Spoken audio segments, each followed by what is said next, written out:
Whenever I watch a video of a normie talking about Thomas and Friends, especially the model era, I often hear the average person say this.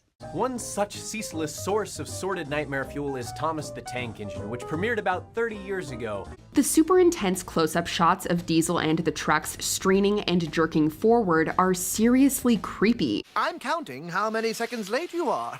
The mouths don't move, and it's fucking creepy! The truck's face is creepy enough already. It's an odd film with creepy trains that look soulless, and the less I can remember it, the better. But the show is terrifying. So, considering this, I sometimes ask the one question, why do some people find model era Thomas and Friends so creepy? In my personal opinion, even though there are times where the models themselves can look a bit odd in some episodes, not gonna lie, I don't really find them all that creepy or uncanny. If anything, I find the model faces and whatnot looking odd kind of interesting, because it really helps to express the different and creative route the showmakers took to make Thomas with models, while also showing how real and physical the direction of the style is.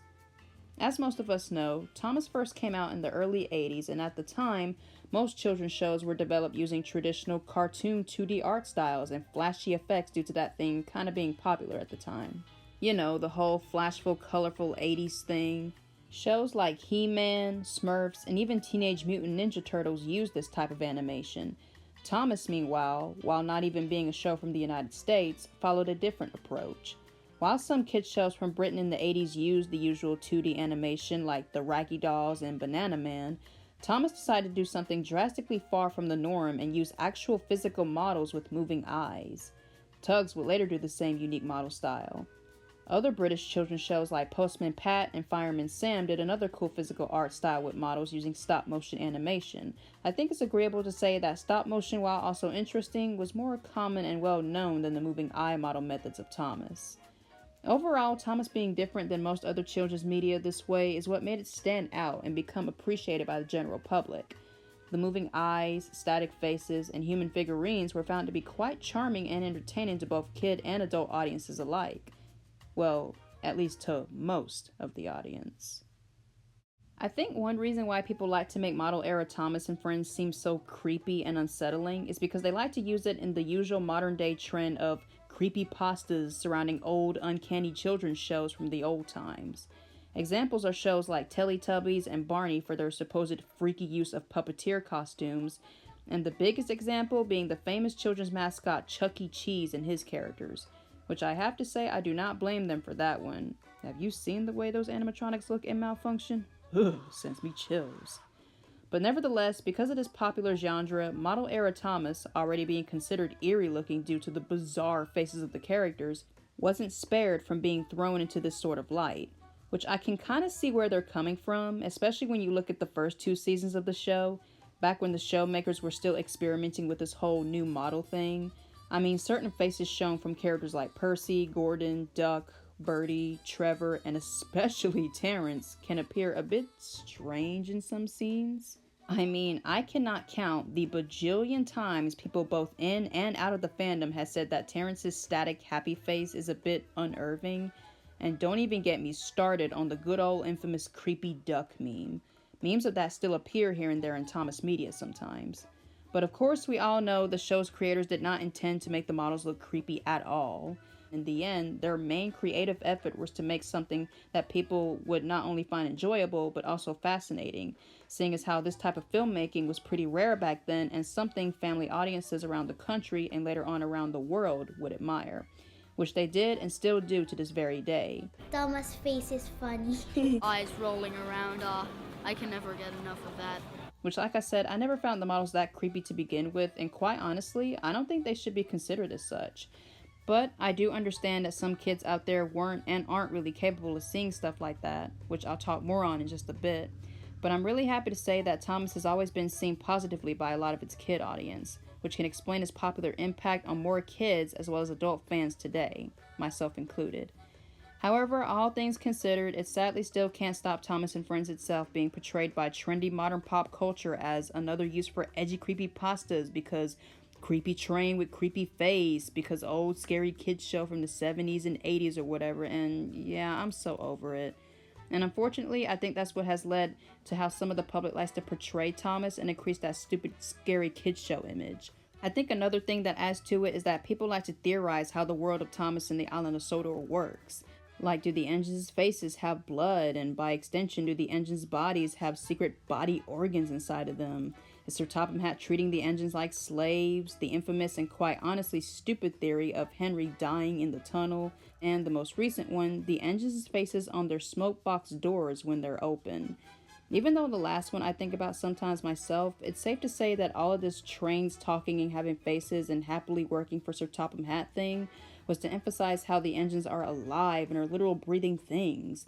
They inhale and exhale fire and steam through their bodies, or boilers, and sound like they're alive when they're whooshing and thundering on the rails like they're running or galloping. And hold up, your girl started getting really poetic here. But in conclusion, I don't think all of this was really meant to be theorized to begin with and was meant to be viewed with the least speculation. After all, the engines and Sodor itself is fiction, and as for the whole scary, creepy old kids show thing, I wish people would stop doing that because, yeah, even though the eyes moving and still face are seen as weird by people, that doesn't mean you have to over-exaggerate it, because in the end, the faces are really not that creepy at all.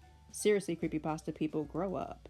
With all that said though, there are also people that see Thomas as creepy for not trendy reasons, but for another reason, and I think this next reason is what started Thomas's creepy portrayal image to begin with.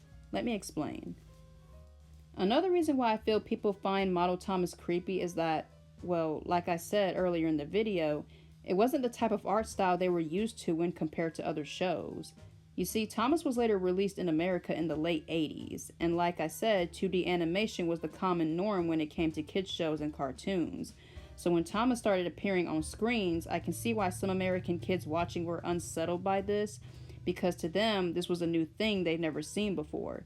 And when you see something unfamiliar and odd, it takes that comfort away from you because it's different and abnormal, and again, not what you're usually and comfortably used to.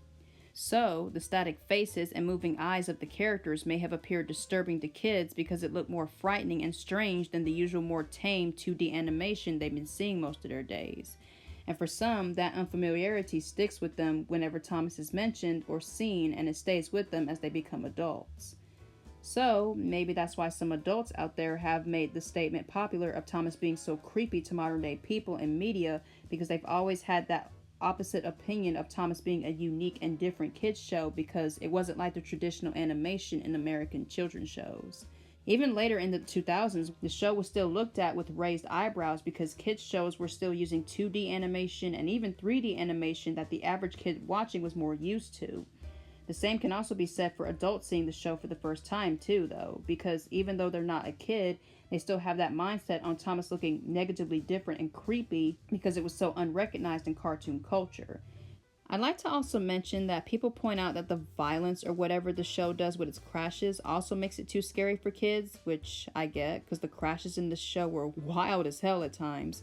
But like, kids should understand that train crashes do happen on actual railways out there, and it should give them a better understanding of accidents and incidents that happen out there in the real world.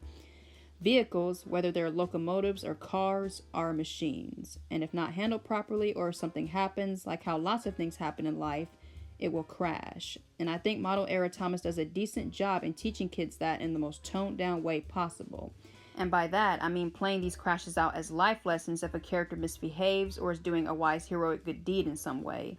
So either way, it's still teaching children something. Other people also complain that the mouths for both the engines and the human figures not moving whenever a character says a line doesn't really help the situation either.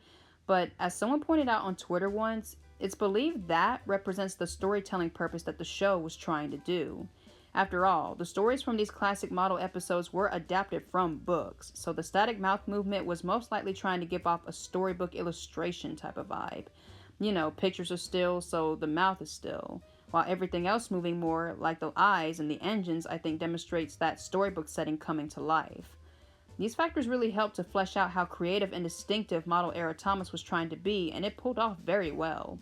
But I understand the model details like the quote-unquote creepy faces and weird figurines weren't really a lot of people's cup of tea because, again, it didn't really fit into the norm of cartoons for them. However, at the same time, I wish more people, both kids and adults, would appreciate the model style of classic Thomas more because Compared to the flashy, fast-paced traditional 2D or 3D animation that kids, especially American kids, were and are used to, it's nice to view something that's different and more slow and that was produced and built physically on a set instead of drawn on a screen paper. Not only that, but outside of the whole model thing, classic era Thomas and Friends tells stories and adventures that deal with smaller, cuter things like slice-of-life incidents and everyday mishaps, while also telling epic action stories like Escape or Toby and the Flood. I would talk about the whole season 5 being the scariest season thing, but that's already been covered before. Bottom line, if some kids and people find Model Thomas weird or odd, that's understandable, but if only those same people that see that era of the show this way would look a bit deeper into it and see that behind those stagnant faces and frozen mouths, it's a lot more special than they think. In the end, like I said again and again, I really don't think Thomas should be seen as a creepy kids show, because you can never judge a book by its cover. Model era classic Thomas is a gem in children's media history, and I'm glad that, in time, more and more people begun to support and appreciate it for its charming model work and push aside the creepy stereotype that was formed about it, whether with pop culture trends or popular opinion. It's a shame that model era Thomas is sometimes seen as unsettling or eerily off to some of the normies out there, because if you look past the model stuff, it's a terrific, timeless show with a hell of a lot of wonderful things about it. With great morals, strong character role models, stunning visual set beauties, heart, care, and of course, creativity.